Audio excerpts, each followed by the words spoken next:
If you think an i7 is always better than an i5, you might actually be wasting money. Today, I'm going to explain every Intel CPU, i3, i5, i7, and i9.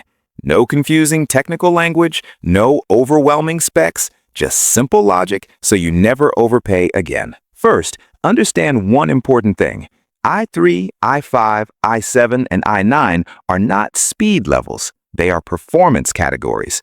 Think of it like cars. An i3 is like a small city car, reliable and good for daily driving. An i5 is like a sedan, balanced and powerful enough for most people. An i7 is more like a sports car, built for performance. And an i9 is the supercar, extreme power for extreme users. But here's the twist. A newer i5 can actually be faster than an older i7. That's where most people get confused. Intel is one of the biggest companies in the world that makes processors for laptops, gaming PCs, office systems, and professional workstations.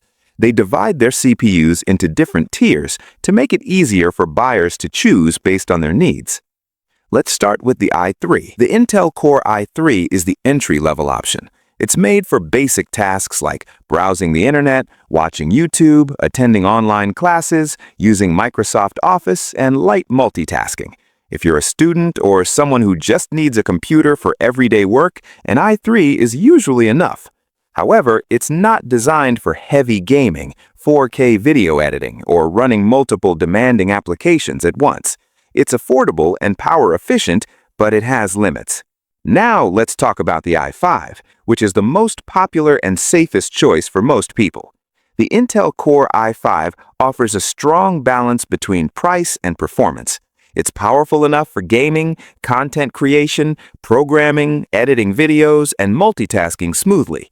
If you don't know which CPU to choose, the i5 is usually the smart middle ground. It gives you strong performance without the high price of premium models. For around 70 to 80% of users, the i5 is more than enough. Moving up, we have the i7. The Intel Core i7 is built for power users. This is where serious multitasking begins.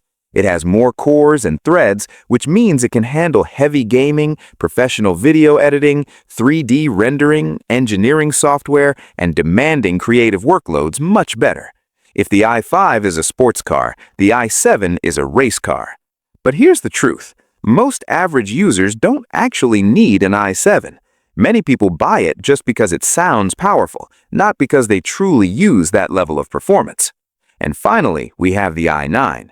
The Intel Core i9 is the top-tier consumer processor. It's designed for extreme performance, 4K or even 8K video editing, professional rendering, AI workloads, heavy streaming setups, and high-end gaming systems. It delivers maximum power, but it also consumes more electricity and requires better cooling. Buying an i9 for simple tasks like browsing or light gaming is like buying a Lamborghini just to drive to the grocery store. It's impressive, but completely unnecessary for most people. Now here's the biggest mistake people make. They only look at the name, i3, i5, i7, or i9, and ignore the generation. Intel releases new generations every year, and each generation improves performance and efficiency. For example, a 13th generation i5 can easily outperform an 8th generation i7. So when buying a CPU, always check the generation number, not just the tier. The number before the model code tells you which generation it belongs to, and newer generations usually bring better architecture and improvements. So, which one should you buy? If you're a student or office worker doing basic tasks, an i3 or i5 is perfectly fine. If you're a gamer, the i5 is often the sweet spot, and an i7 is great for higher-end setups. If you're a content creator or professional working with demanding software, an i7 makes sense. And if you're running extreme workloads like professional rendering or heavy multitasking at the highest level, then an i9 is for you. But for most people watching this video, the i5 is the smartest and most balanced choice. Now you understand Intel CPUs in simple terms.